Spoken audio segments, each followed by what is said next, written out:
Let me ask you something strange. What part of your personality do you think is you, and what part was shaped to survive? I thought I knew who I was. Sarcastic, creative, anxious, but driven. I overthink everything. Hate small talk. Can't stand rules without reason. But in this world, That version of me was a liability, and so they sent me to room 371. the room that rewrites your personality. They say it's voluntary. Technically, it is. You get flagged for emotional dissonance 3 times, and HR recommends the correction pathway. You can refuse, sure. But that means your file gets labeled as non-compliant, and let's be honest, no one gets promoted after that. I hesitated at first, but my boss smiled and said, "It's painless. You'll come back better, lighter, easier to manage." Like I was an outdated app that just needed a factory reset. The room wasn't what I expected.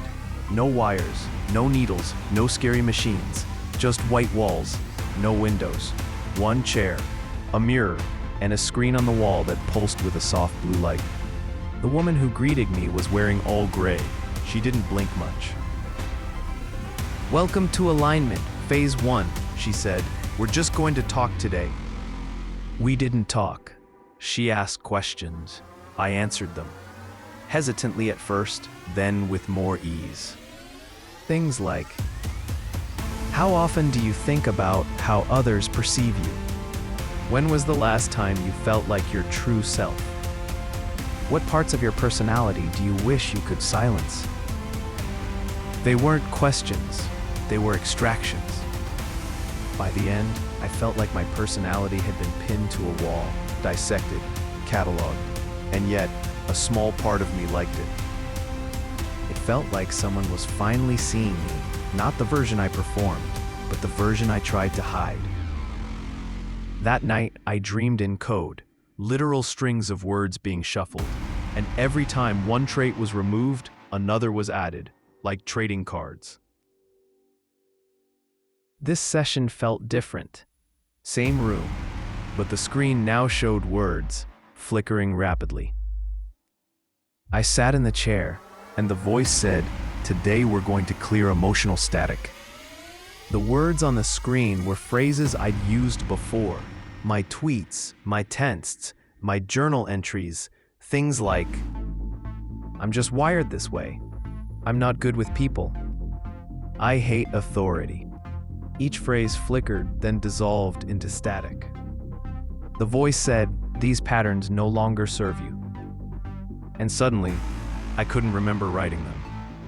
I knew I had, but the feeling behind them was gone, like the emotional ink had been bleached. Later that day, a coworker asked how my sessions were going. I shrugged and said, "Honestly, I didn't realize how heavy my old thoughts were."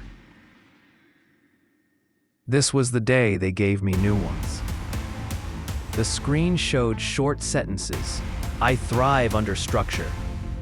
I am flexible and open to change. I trust authority to guide progress." They didn't ask me to repeat them. They played them on loop, softly in my left ear only, while asking me to solve puzzles. Cognitive reassociation, they called it.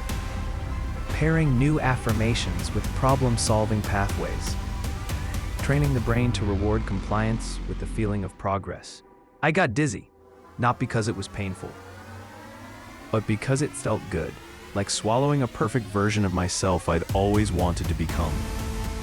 Afterward, I wrote in my journal, "Change doesn't feel like loss, it feels like upgrade."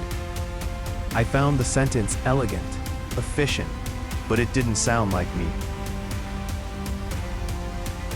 This session caught me off guard.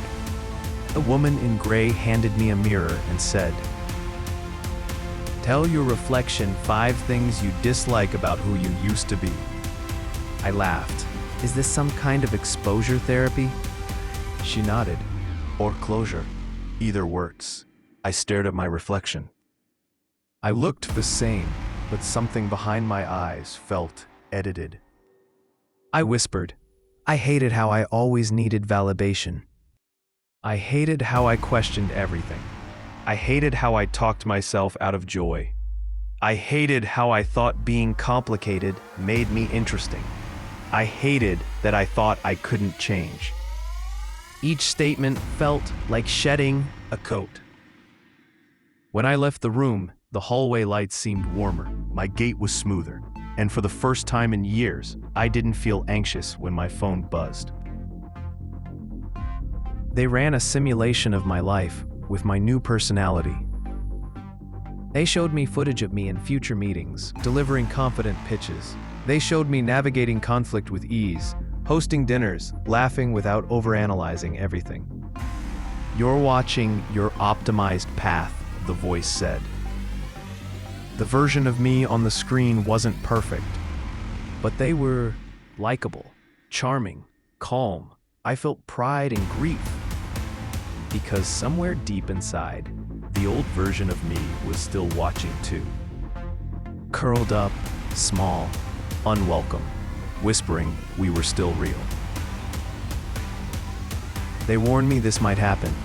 Around day 6, some subjects experience echo flickers, emotional ghosts from their pre-alignment state. I was brushing my teeth when it hit. A memory. Not a big one, just me in high school arguing with a teacher about whether creativity could be graded. I remembered the fire in my chest, the certainty that I would never be molded. And suddenly, that version of me, that rebellious, wild, opinionated version, felt like a friend I'd abandoned at a train station. I looked in the mirror and said, "I miss you." Then a notification flashed on the bathroom mirror. Residual resistance detected. Report for recalibration. My final session. They asked how I felt. I said, lighter, clearer, better. They asked if I remembered why I started this program. I said, to be more aligned. They smiled and handed me a certificate, Certified Personality Rewritten Tier 2 clearance. I left the building. The sun felt too warm, the air too still, and in my head, I couldn't stop hearing that one line. Change doesn't feel like loss. It feels like upgrade. Except now, it sounded hollow. Weeks later, I got the promotion. My team loves me. I'm productive, pleasant, unproblematic. But at night, sometimes I wake up with a jolt, sweating, heart racing, as if I'd forgotten something important. Not something I lost, but something that was taken. I saw a flyer last week, anonymous. No logo, just black letters that read, "We remember who you were. Room 371 didn't kill you, it just silenced you. Join us." I stared at it for a long time, then I tore it up and threw it away. But now, I wish I hadn't, because the scariest part of having your personality rewritten isn't losing yourself. It's realizing you've been reprogrammed to stop missing who you used to be. If this story shook something loose in you, if it made you think about how much of yourself you've already optimized just to survive, like the video, subscribe for more dark near-future stories. Share this with someone who's losing themselves to the system. And comment below if there was a room that could make you easier to love, promote, or accept. Would you walk in?